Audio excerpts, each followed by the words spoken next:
गुरुजी, विषयानंद और निर्विषयानंद में फर्क क्या है? विषयानंद मतलब शब्द, स्पर्श, रूप, रस, गंध आदि इंद्रियानंद। और निर्विषयानंद का मतलब है आत्मानंद।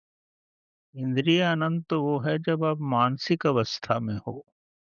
जब आप मानसिक अवस्था में हो, तो आप स्वप्न की अवस्था में हो।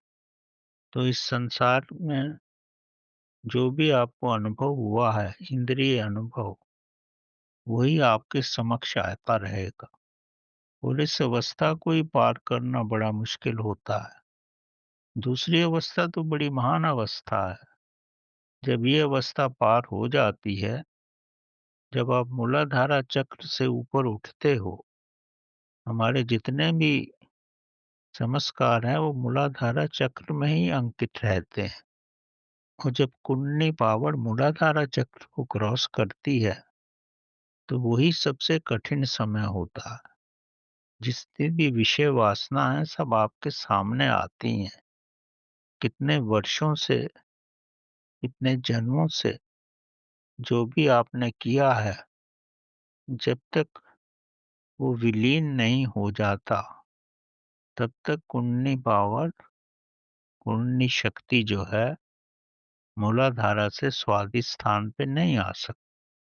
और इस अवस्था में ये सब आपके सामने विषय विकार आएँगे, क्रोध आएगा, ईर्ष्या आएगी, जलन आएगी, तुलना आएगी, इसका कोई अंत नहीं है।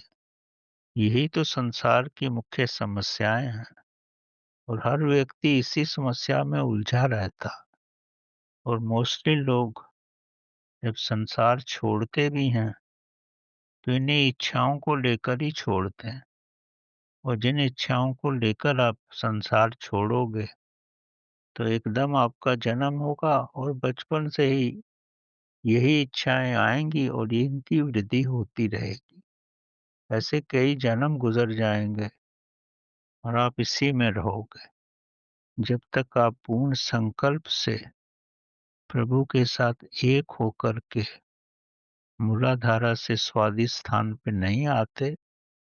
और जब तक आपके अंदर तीव्र अभिलाषा नहीं होती कि मेरे को परमात्मा पाना है, तब तक आप जीवन की कामुक अवस्था में ही रहोगे। इससे निकलना बहुत कठिन है। इससे आप निकल गए तो समझो आपकी आधे से ज़्यादा सफलता हो गई। फिर तो बड़ा सरल है, धीरे-धीरे स्वादिष्ट स्थान पर, मणिपुर पे। और जैसे ही आप अनाहता पे पहुँचोगे, तो आनंद की वर्षा शुरू हो जाती है। तो कुछ ही देर की साधना में आप अनाहता चक्र में पहुँचोगे और फिर ऊपर तो यहाँ पहुँच के तो फिर ऊपर ही जाना बड़ी सरलता से हो जाता है। मूलाधारा चक्र को ही भेद करना सबसे कठिन है और ये महान कठिन अवस्था है, क्योंकि हमारे सब अवगुण वहीं पर जमा हो रखे हैं, वहीं पर संकलित हैं और उनको ही भेदना है।